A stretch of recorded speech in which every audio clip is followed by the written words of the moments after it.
প্রিয়তমা আমার, তোমার শেষ চিঠিতে তুমি লিখেছ, মাথা আমার ব্যথায় টনটন করছে, দিশেহারা আমার হৃদয়। তুমি লিখেছ, যদি ওরা তোমাকে ফাঁসি দেয়, তোমাকে যদি হারাই, আমি বাঁচব না। তুমি বেঁচে থাকবে প্রিয়তমা বধূ আমার।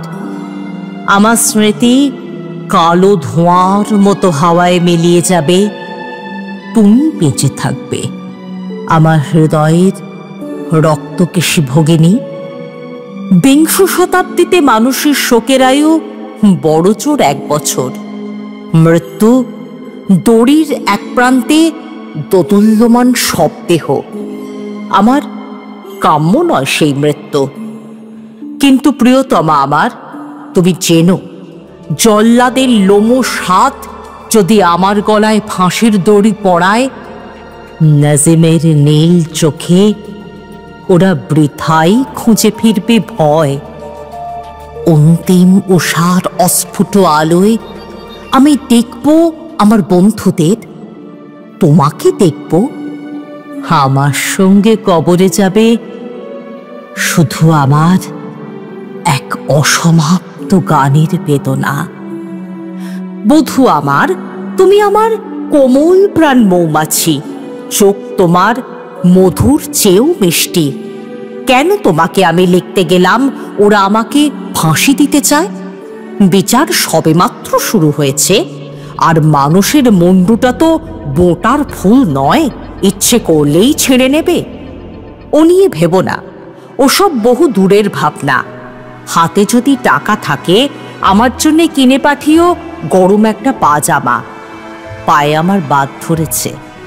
ভুলে যেও না, স্বামী যার জেলখানায়, তার মনে যেন সব সময় ভর্তি থাকে। বাতাস আসে, বাতাস যায়। চেরির একই ডাল একই ঝড়ে দুবার তোলে না। গাছে গাছে পাখির কাকলি, পাখাগুলো উঠতে চায়। জানলা বন্ধ, টান মেরে খুলতে হবে। আমি তোমাকে চাই, তোমার মতোই রমণীয় হোক জীবন, আমার বন্ধু, আমার প্রিয়তমার মতো। আমি জানি দুঃখের ডালি আজও উজাড় হয়নি, কিন্তু একদিন হবে। নতজানু হয়ে আমি চেয়ে আছি মাটির দিকে। উজ্জ্বল নীল ফুলের মঞ্জুরিত শাখার দিকে আমি তাকিয়ে। তুমি যেন মৃন্ময়ী বসন্ত। আমার প্রিয়তমা, আমি তোমার দিকে তাকিয়ে। মাটিতে পিঠ রেখে আমি দেখি আকাশকে। তুমি যেন মধুমাস, তুমি আকাশ। আমি তোমাকে দেখছি প্রিয়তমা। রাত্রির অন্ধকারে গ্রাম দেশে শুকনো পাতায় আমি জ্বালিয়েছিলাম আগুন। আমি স্পর্শ করছি সেই আগুন।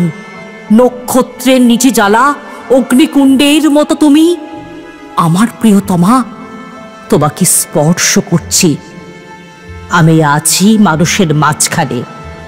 ভালোবাসি আমি মানুষকে, ভালোবাসি আন্দোলন, ভালোবাসি চিন্তা করতে। আমার সংগ্রামকে আমি ভালোবাসি। আমার সংগ্রামের অন্তঃস্থলে মানুষের আসনে তুমি আসীন।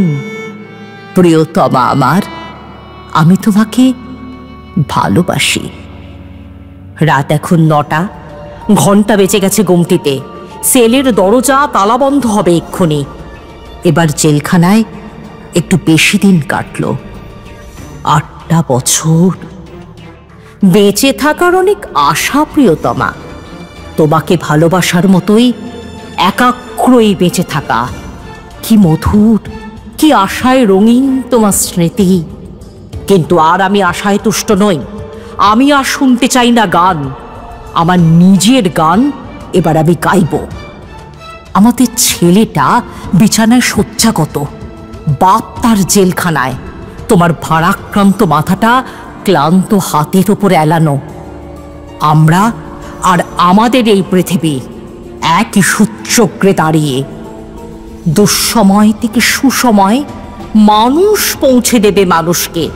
আমাদের ছেলেটা নিরাময় হয়ে উঠবে, বাপ তার খালাস পাবে জেল থেকে, তোমার সোনালি চোখে উপচে পড়বে হাসি। আমরা আর আমাদের এই পৃথিবী একই সূচ্যগ্রে দাঁড়িয়ে। যে সমুদ্র সব থেকে সুন্দর তা আজও আমরা দেখিনি, সব থেকে সুন্দর শিশু আজও বেড়ে ওঠেনি, আমাদের সব থেকে সুন্দর দিনগুলো আজও আমরা পাইনি। মধুরতম যে কথা আমি বলতে চাই সে কথা আজও আমি বলিনি। কাল রাত্রে তোমাকে আমি স্বপ্ন দেখলাম, মাথা উঁচু করে ধূসর চোখ তুলে তুমি আছো আমার দিকে তাকিয়ে। তোমার আর্দ্র ওষ্ঠাধর কম্পমান, কিন্তু তোমার কণ্ঠস্বর শুনতে পেলাম না। কৃষ্ণপক্ষ রাত্রে কোথাও আনন্দ সংবাদের মতো ঘড়ির টিকটিক আওয়াজ, বাতাসে গুনগুন করছে মহাকাল। আমার ক্যানারির লাল খাঁচায় গানের একটি কলি, লাঙল চষা ভুইতে মাটির বুক পড়ে উদ্গত অঙ্কুরের দুরন্ত কলরব, আর এক মহিমান্বিত জনতার বজ্রকণ্ঠে উচ্চারিত ন্যায্য অধিকার। তোমার আর্দ্র ওষ্ঠাধর কম্পমান, কিন্তু তোমার কণ্ঠস্বর শুনতে পেলাম না। আশাভঙ্গের অভিশাপ নিয়ে জেগে উঠলাম, ঘুমিয়ে পড়েছিলাম বইতে মুখ রেখে।